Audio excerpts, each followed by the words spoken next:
I love to collect things. Ever since I was a kid, I've had massive collections of random stuff. Everything from bizarre hot sauces from all around the world to insects that I've captured and put in jars. Now, it's no secret because I like collecting things that I love the Natural History Museum and the collections of animals at the Natural History Museum and dioramas. These to me are like living sculptures, right, that you can go and look at, and they memorialize a specific point of time in this animal's life. So I was thinking about my own life and how I'd like to memorialize my life, for the ages, and also the lives of my friends. But the problem with this is that my friends aren't quite keen on the idea of me taxidermying them. So instead, I turned to video, and video is the next best way to preserve and memorialize someone, and to capture a specific moment in time. So what I did was I filmed 6 of my friends, and then using video mapping and video projection, I created a video sculpture, which was these 6 friends projected into jars. So now I have this collection of my friends I can take around with me wherever I go. And this is called Animalia Chordata, from the Latin nomenclature for a human being, classification system. So this piece memorializes my friends in these jars. And they actually move around. So this was interesting to me, but it lacked a certain human element. It's a digital sculpture, so I wanted to add an interaction system. So what I did was I added a proximity sensor, so that when you get close to the people in jars, they react to you in different ways.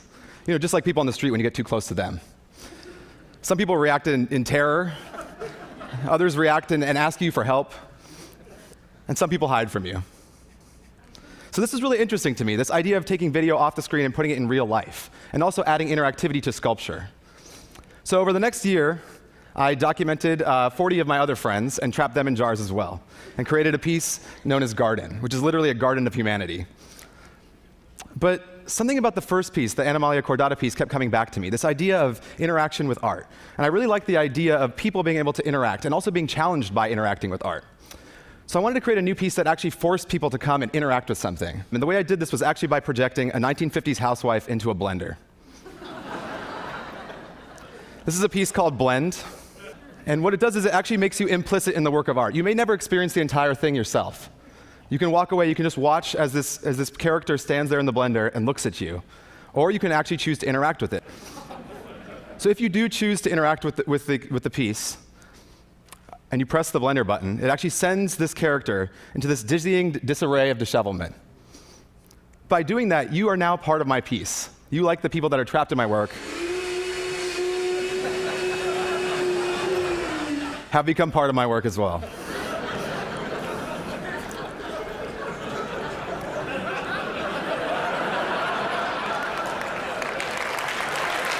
But this seems a bit unfair, right? I put my friends in jars, I put this character, this sort of endangered species character in a blender, but I've never done anything about myself. I've never really memorialized myself. So I decided to create a piece which was a self-portrait piece. This is sort of a self-portrait taxidermy time capsule piece called A Point Just Passed, in which I project myself on top of a time card punch clock. And it's up to you. If you want to choose to punch that punch card clock, you actually age me.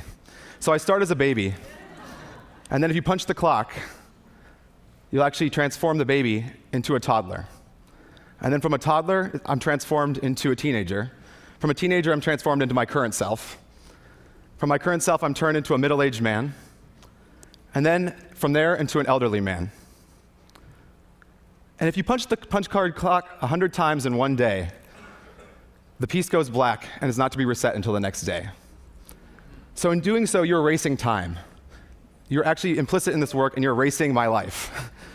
So I like this about interactive video sculpture, that you can actually interact with it, that all of you can actually touch an artwork and be part of the artwork yourselves. And hopefully one day, I'll have each and every one of you trapped in one of my jars. Thank you.